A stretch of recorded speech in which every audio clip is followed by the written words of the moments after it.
करवा ही लेते हैं, आएगा तो ठीक है, अदरवाइज कुछ तो करवाएंगे, ऐसे खाली तो नहीं रखेंगे ना। रंजू, आपने बोटनी की कितनी क्लासेस ली हैं, मुझे ये बताओ। बोटनी में आपने इनमें से, मैंने देखो इतना ज्यादा अभी इसका शुरू नहीं करवाया था, मैंने इसमें बस इसका बेसिक अभी तक इंट्रोडक्शन करवाया है। सिंपल टिश्यू में भी हमने सिर्फ पैरेंट काइमा तक ही बात करी है। क्या आप इन क्लासेस में थे? Yes ma'am, parent guide. हाँ तो ओके, सबका वही से रहता है। इट्स ओके, ठीक है। रंजू आप म्यूट, मैं बिल्कुल बेसिक से उठा रही हूँ ताकि तुम्हारा ये ना हो कि याद ही नहीं है, क्योंकि 3 दिन जूलॉजी पढ़ के आए हैं, ठीक है। तो टिश्यू क्या है? सेल्स का एक ग्रुप है। वहीं पे हमने फर्दर हमने क्या करा, उस सेल्स के ग्रुप को 2 पार्ट्स में डिवाइड कर दिया। One is simple and other one is complex. क्योंकि सिंपल टिश्यू में क्या होती हैं, जो सारी की सारी सेल्स होती हैं वो सेम होती हैं, ठीक है। स्ट्रक्चरली भी और फंक्शनली भी, दोनों टाइप से वो सेम होती हैं। वही अगर हम बात करें कॉम्प्लेक्स की, तो उसमें क्या होता है, more than one type of cells are present, ठीक है। इसका मतलब क्या है, उसमें अलग अलग टाइप की shape, size, depending function, depending अलग अलग टाइप की शेल्स हो सकती है। That's why it is known as complex tissue. Then हम बात करते हैं, सिंपल टिश्यू को हमने डिवाइड करा है 3 में, parenchyma, collenchyma and sclerenchyma. Then complex tissue को हमने डिवाइड कर दिया है 2 में, that is xylem and phloem. So parenchyma में बेसिकली ऐसे हम बात कर चुके हैं, बट स्टिल हम बात करेंगे एक बार और जब देखते हैं, ये तो थे उनके सेल्स के टाइप के बेसिस पे। अगर हम वहीं देखते हैं, एक प्लांट बॉडी है, ठीक है, तो उसमें क्या हो रहा है, कहीं कहीं नई नई शेल्स आ रही हैं, कहीं पुरानी शेल्स है जो डेड हो रही हैं, ठीक है। तो ऐसे क्या डेवलपमेंट चलता रहा है, तो इसके बेसिस पे भी उस बॉडी के अंदर हम अलग अलग सेल्स को डिवाइड करते हैं। These are divided into 2 types. First one is the meristematic tissue and second one is the permanent tissue. If we are talking about meristematic tissue, then these are the tissues which are having the ability, or you can say having the potential, to develop and differentiate, or you can say divide, ठीक है।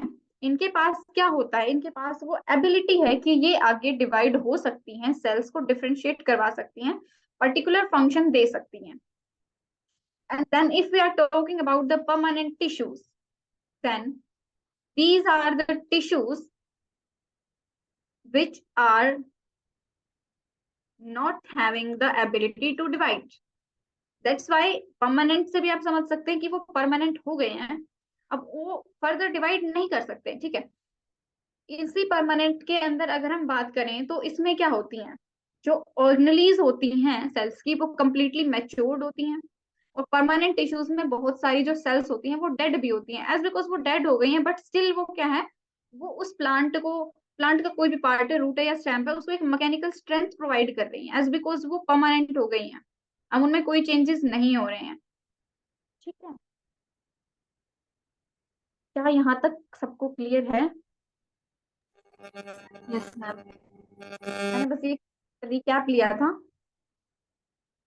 कि हम ये पढ़ चुके हैं। Okay, सो हमारे कुछ पालक और आ ही गए हैं।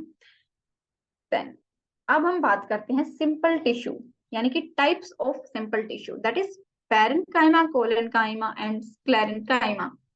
If you are talking about the parenchyma, ये वो सेल्स होती हैं जिनके अंदर लीस्ट स्पेसिफिक और लीस्ट डिफरेंशिएटेड सेल्स होती हैं, ठीक है। यानी कि ये क्या हो रही हैं, अभी ये नई नई सेल्स बन रही हैं, अभी तक इनमें डिफरेंशिएशन नहीं हुआ है, यानी कि स्पेशलाइजेशन नहीं हुई है, कि किसी एक सेल को ये रोल नहीं दिया गया है कि भाई तुझे स्टैम्प बनाना है या तुझे लीव बनानी है, किसी को कोई रोल नहीं दे रखा है अभी तक। और ये क्या होती है, जो पैरेन्काइमल शेल्स होती है ना, अगर हम इनको इवोल्यूशन के बेसिस पे देखें, तो पैरेन्काइमल शेल्स को प्राइमरी या फिर प्रिमिटिव सेल्स भी कहा जाता है, एज बिकॉज ये जो सेल्स हैं ये सबसे पहले डेवलप होती हैं एक प्लांट के अंदर, और उसके बाद फर्दर जो टिश्यूज हैं वो डेवलप होते हैं फ्रॉम द पैरेन्काइमा शेल्स। अब ये जो होती है, ये कॉम्पैक्टली अरेंज्ड होती हैं या फिर सेपरेटेड होती हैं इंटरसेलुलर स्पेस से। आई थिंक डायग्राम मिलेगा कहीं तो, हाँ देखो, ये है पैरेन्काइमल शेल्स का। ये क्या है, ये कॉम्पैक्टली अरेंज्ड है, इनकी जो लेयर है वो थिन है, ओके, बट इनके बीच में आपको स्पेस दिख रहा होगा, देखो ये वाला, ये जो स्पेस है ये सेपरेटेड होती हैं by the intercellular space. This is known as intercellular space. As because ये दो सेल्स के बीच में प्रेजेंट है, यानी कि दो के तीन के बीच में प्रेजेंट है, that's why it is intercellular space.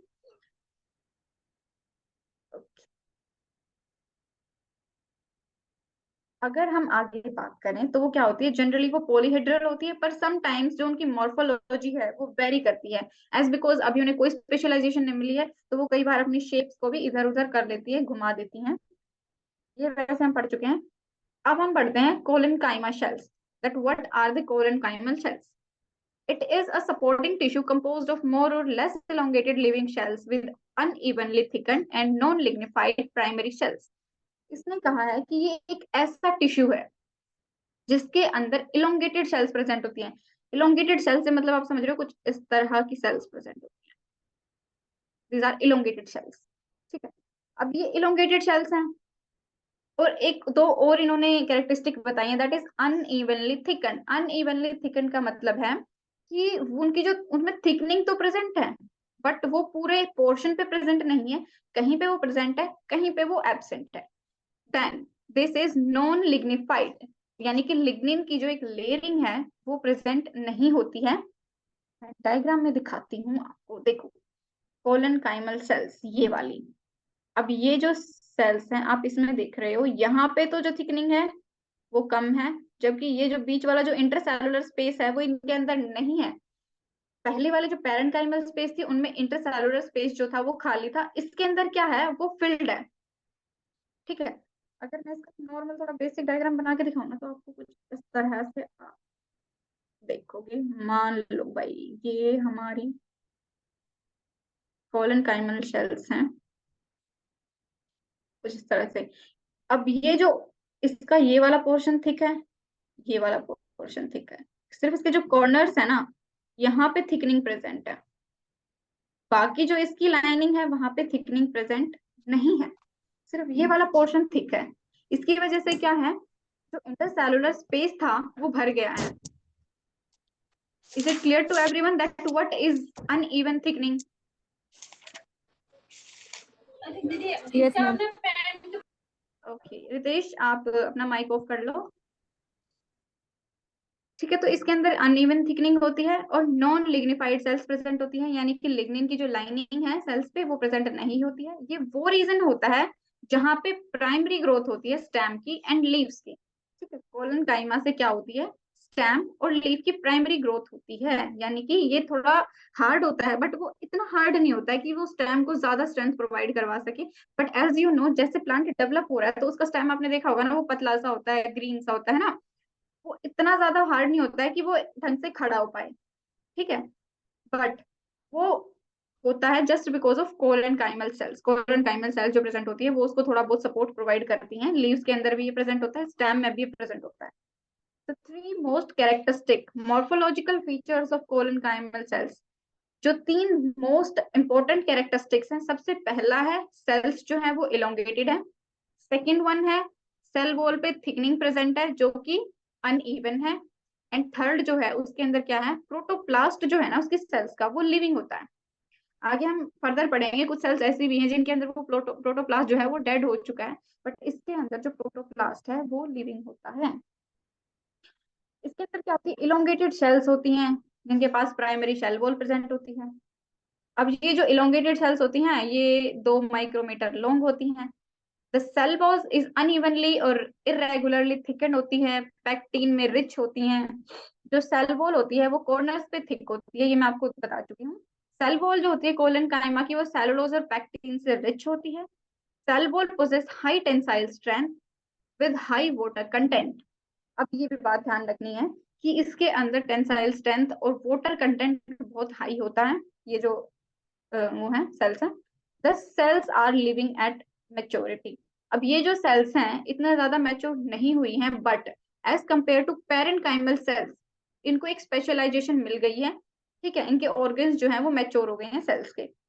They give mechanical support principally for the primary organs such as young stem, hypocotyl pedicels और पेडिक्यूल्स। ठीक है, देखो पेडिकल्स, जैसे ये जो हमारी लीफ है और इसका जो ये वाला और ये वाला जो पोर्शन होता है, दिस इज पेडिकल, ठीक है।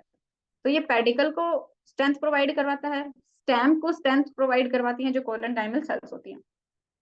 इनके पास प्लास्टिसिटी प्रेजेंट होती है और जो सेल्स होती है वो डिफॉर्म्ड हो जाती है अगर उनके ऊपर कोई स्ट्रेस है, कुछ प्रेशर पड़ा हुआ है। तो एक बार के लिए तो वो अपनी शेप को चेंज कर लेंगी, ठीक है, बट उसके बाद क्या करेंगी, वो अपनी शेप को अगेन रिट्राइव कर लेती हैं जैसे ही प्रेशर उनके ऊपर से हट जाता है। जो मोस्टली होती हैं वो स्टेम की पेरिफेरी में पाई जाती हैं, लीव्स में पाई जाती हैं, या फ्लोरल पार्ट जो होता है उसका उसमें पाई जाती है। जो कोरेनकाइमल सेल्स होती हैं वो प्रेजेंट होती हैं a layer under the epidermis as bands next to the vascular bundle। देखो मान लो ये हमारे वेस्कुलर बंडल्स हैं, इसके बीच में जो है ये कोलेनकाइमल सेल्स की लेयर प्रेजेंट होती है एंड देन इसके ऊपर एपिडर्मिस प्रेजेंट होती है, ठीक है। तो इसकी अरेंजमेंट कुछ इस तरह से प्रेजेंट होती है। अब जो इसकी जो डिपोजिशन है, इसकी सेल वॉल है उसके ऊपर डिपोजिशन के प्रेजेंस होने की वजह से, जैसे हमने देखा लिग्निन की, पैक्टिन की, इसके ऊपर डिपोजिशन होती है, सेलुलोज प्रेजेंट होता है। तो इसके बेसिस पे कोलेनकाइमल सेल्स को फर्दर कैटेगराइज करा गया है। पहला है एंगुलर कोलेनकाइमा, जो कि कॉर्नर्स पे प्रेजेंट होती है, जिसमें कॉर्नर्स की जो है वो वाला एरिया थिक होता है। टेंजेंशियल कोलेनकाइमा, जिसके अंदर जो इनर और जो आउटर टेंजेंशियल वॉल्स होती हैं वो थिक होती हैं, यानी कि कॉर्नर्स थिक नहीं होते हैं, सिर्फ जो वॉल वाला एरिया है वो थिक होता है। एनुलर कोलेनकाइमा, जिसके अंदर जो वॉल्स होती हैं वो यूनिफॉर्मली थिकन्ड होती हैं, ठीक है, यानी कि कहीं से थिक है कहीं से थिन है, इस तरह से यूनिफॉर्मली। लैक्यूनार, जो लैक्यूनर कोलेनकाइमा होती है इनके अंदर क्या होता है, जो प्राइमरी सेल वॉल की जो थिकनिंग होती है वो प्रेजेंट होती है at the place where the cell wall is in direct contact with the intercellular space. जैसे कि इसमें देखा गया, देखो जहां पे इंटरसेलुलर स्पेस ज्यादा है वहां पे इस सेल की ये जो पूरी वॉल है ये स्पेस नहीं है, ये सेल वॉल है, और ये वाला एरिया ज्यादा थिक है एज कम्पेयर टू दूसरा वाला एरिया जहां पे कम सेलुलर स्पेस, इंटरसेलुलर स्पेस है। Is it clear to everyone? Collenchyma सबको क्लियर है, किसी को कोई डाउट है?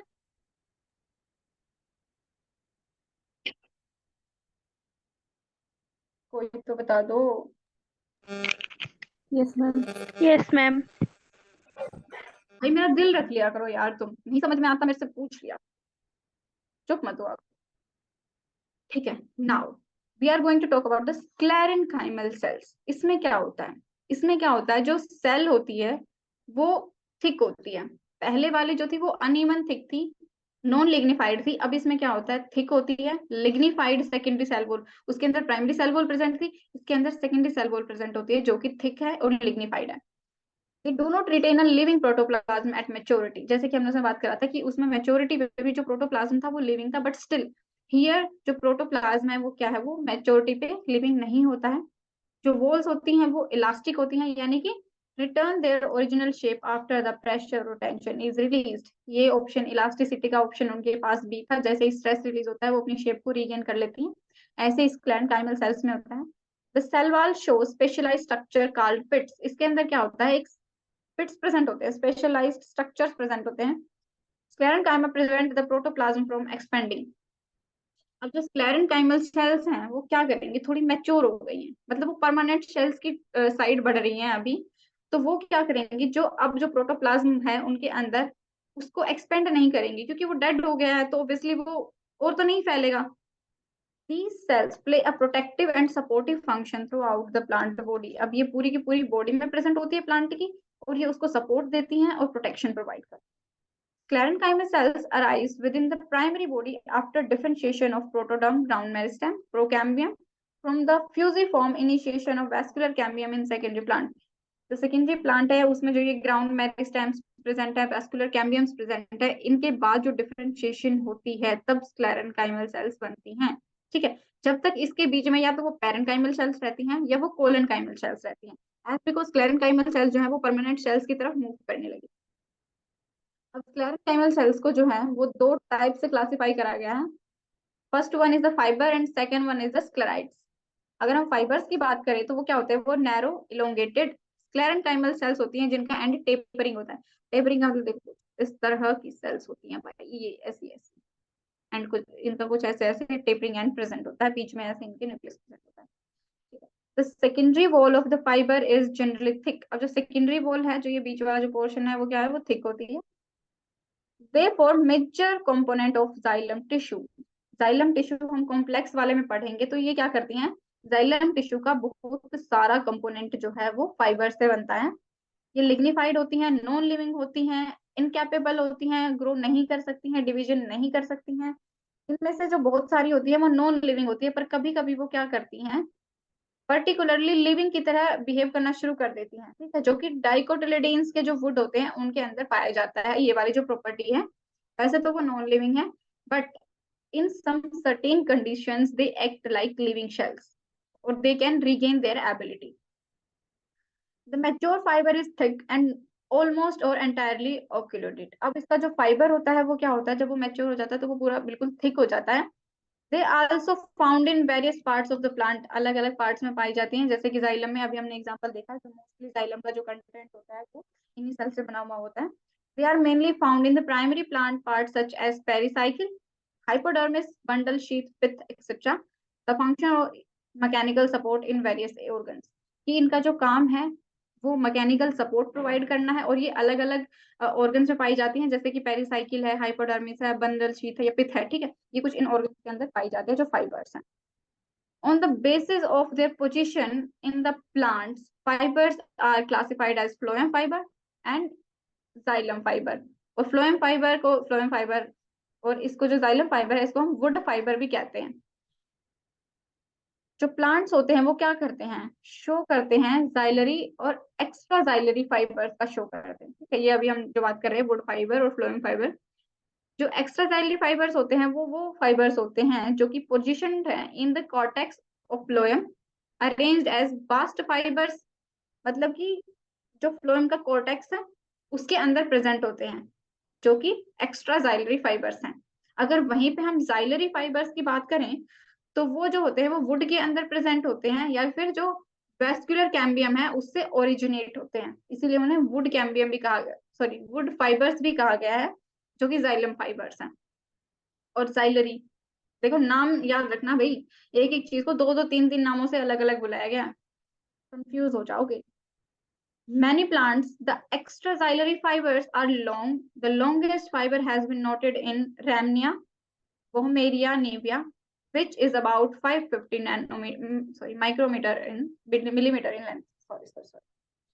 ठीक है, तो कहने का मतलब क्या है, जो एक्स्ट्रासेलुलर फाइबर्स होते हैं वो बहुत लंबे लंबे होते हैं बहुत सारे पेड़ों में, यही उसका एक इसने एग्जांपल दिया है। Bast fibres are economically important होते हैं क्योंकि वो हाई टेंसाइल स्ट्रेंथ प्रोवाइड करवाते हैं, इसलिए उनको रस्सी वगैरह बनाने, रस्सी के जैसे कुछ आइटम्स हैं उनको बनाने के लिए यूज करा जाता है।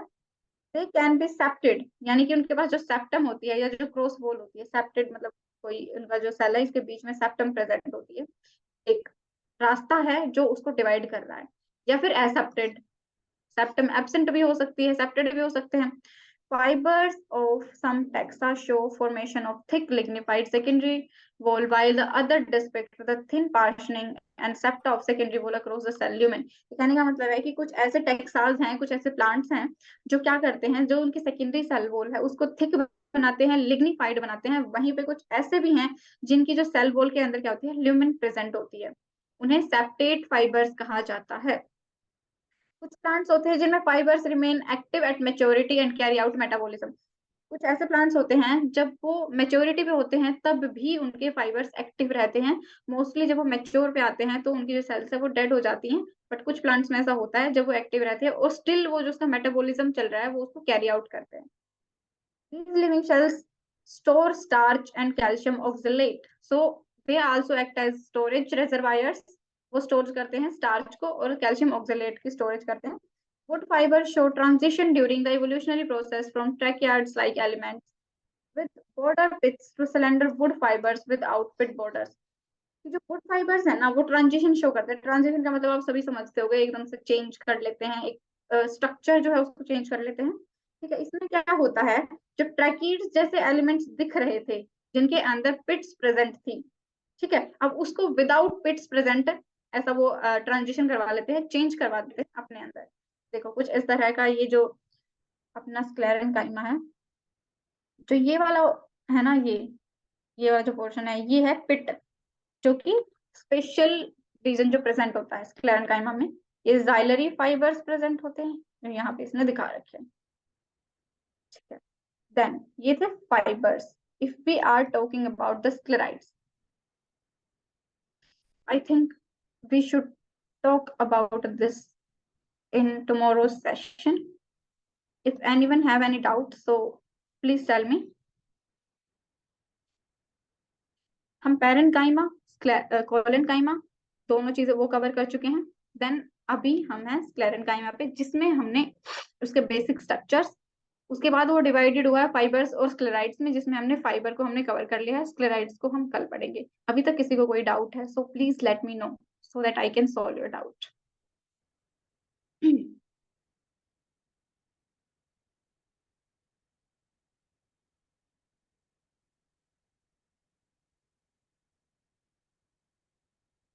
किसी को डाउट नहीं है?